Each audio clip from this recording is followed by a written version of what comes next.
बिस्मिल्लाह ही पढ़ के ते मैं भी कलम उठाया। सब तो पहला कीता है मैं तेरा जिक्र खुदाया। फिर मदीने वाले ते मैं भेजां लख सलामा। पढ़दा रवां दरूद खड़ा मैं हो के वांग गुलामा।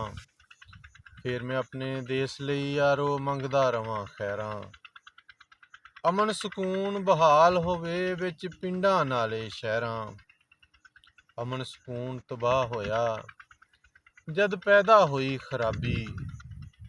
कोई शिया ते सुन्नी बनिया, कोई बनिया वहाबी। इहो जे इस्लाम दे नां ते असां कम ने कीते। हुण ते कोई डरदा यारो जांदा नहीं मसीते। इक अल्लाह ते इक रसूल ते इक कुरान है साडा।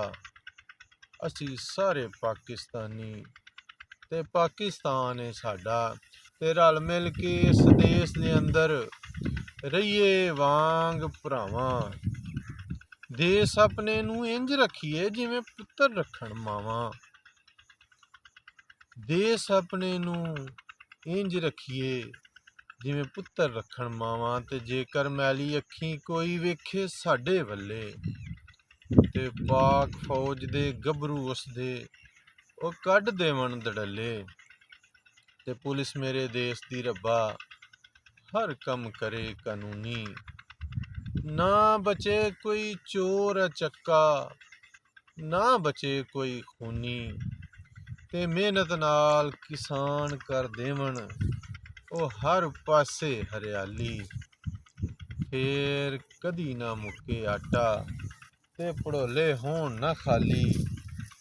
फिर कदी ना मुक्के आटा ते भड़ोले होण ना खाली। ते रब्बा मेरे देश दी धरती विचों कढ खजाने। रोटी टुक्कर लई फिर कानूं जाइए देश बगाने। ते एह दुआ तनवीर मंगी कर कबूल खुदाया।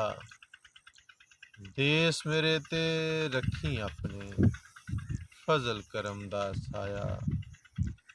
फजल करम दा साया।